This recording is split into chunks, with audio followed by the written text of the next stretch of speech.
전투 중 사망한 군인과 위험 직무 중 순직한 경찰, 소방공무원의 국가유공자 심사 절차가 대폭 간소화됐습니다. 국가보훈처가 이런 내용을 골자로 한 법률 시행령을 국무회의에서 의결한 건데요. 자세한 내용 들어보겠습니다. 국가보훈처 오진영 보상정책국장 연결됐습니다. 네, 국장님 안녕하십니까? 네, 안녕하세요. 네, 국장님 먼저 국가유공자 심사 절차가 대폭 간소화됐는데 이게 어떤 의미가 있는 겁니까? 네, 우리나라는 아시는 것처럼 국가유공자의 유형이 세 가지 영역이 있습니다. 첫째, 일제 국권 침탈로부터 우리나라를 되찾고자 노력하신 독립유공자분이 있고요.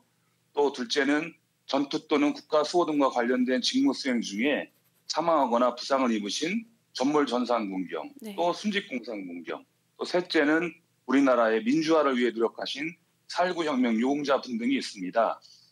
이번 시행령 개정은 제가 지금 말씀드린 그 두 번째 영역에 해당하는 곳인데요.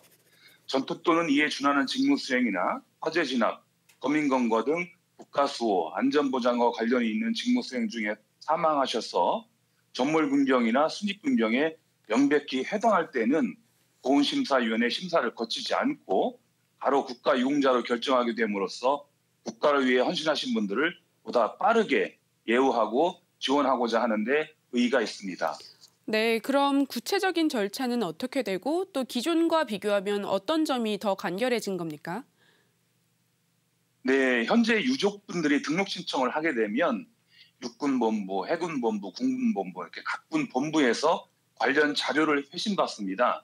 그러면 이 회신받은 자료를 바탕으로 보훈심사위원회 심사를 거쳐서 국가유공자에 해당하는지 여부를 판단을 하고 네. 그 판단에 따라서 국가보훈처장이 결정을 하고 있습니다.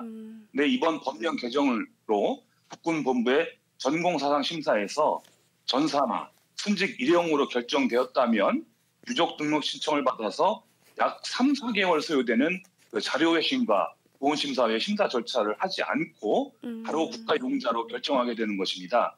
따라서 현재 약 한 6개월 정도 소요가 되는데요. 전사나 순직 일형 군인에 대한 국가유공자 등록 기간을 한 2, 3개월 이내로 단축할 수 있을 것으로 판단을 하고 있습니다. 그렇게 되면 절차가 훨씬 간단하고 빠르게 진행되겠습니다. 그럼 앞으로 어떤 직군들이 적용을 받게 되는 겁니까? 딱히 어떤 직군이라고 이렇게 나타내기는 뭐하고요. 네. 그냥 어떤 그런 영역이라고 할까요? 사례들을 좀 말씀을 드리면 전투 또는 지뢰 제거 작전, 또 간첩 체포 작전, 또 비무장지대의 수정 매복 작전, 또 항공 작전, 또 깊은 바다에서의 그 조난이 있을 경우에 그 구조 작전, 또 수중 폭파 등의 위험 직무 중에 돌아가셔서 네. 전사나 순직 일형으로 결정된 군인, 또 이제 일반 우리 사회 영역에서는 화재 진압, 또 인명구조, 범인 체포 등의 직무 중 사망해서 위험 직무 순직으로 인정된 경찰관이나 소방관 등이 이번에 바뀐 개정법령에 적용을 받게 되겠습니다. 네, 그럼 이번에 순직하신 공군 조종사랑 또 평택 사고로 순직하신 소방 공무원분들도 이번에 개정된 시행령이 적용이 된다고 들었습니다. 네, 이 부분에 대해서는 어떻게 지켜봐야 될까요? 그렇습니다. 이번에 개정된 시행령이 지난 1월 13일자로 공포 시행되었기 때문에 최근 안타깝게 순직하신 공군 조종사분과 또 세 분의 소방관분들도 적용을 받을 수 있습니다. 다만 개정된 시행령 적용을 받기 위해서는 군인일 경우에는 아까 말씀드린 것처럼 각군 전공심사에서 순직 일형으로 결정되어야 하고 또 소방관분들은 인사혁신처의 공무원 재해보상심의에서 위험직무 순직으로 일단 먼저 인정받아야 합니다. 이런 상황을 봤을 때 그 인사혁신처의 위험직무 심의가 조금 시간이 더 걸리는 것으로 저는 알고 있는데 이런 걸 위해서는 유관기관의 협조가 많이 필요하다고 생각을 하고 있습니다. 네, 알겠습니다. 또 이번에 개정된 시행령에는 코로나19 방역 등과 같이 최근에 달라진 직무 환경의 변화도 고려한다고 들었습니다. 이 부분도 자세히 말씀해 주세요. 네, 국가보훈처는 국가를 위해 헌신하신 분들이 국가유공자로 등록되는 데 불편함이 없도록 직무 환경 변화 등을 반영해서 지속적으로 국가유공자 인정 기준을 개선해 오고 있습니다.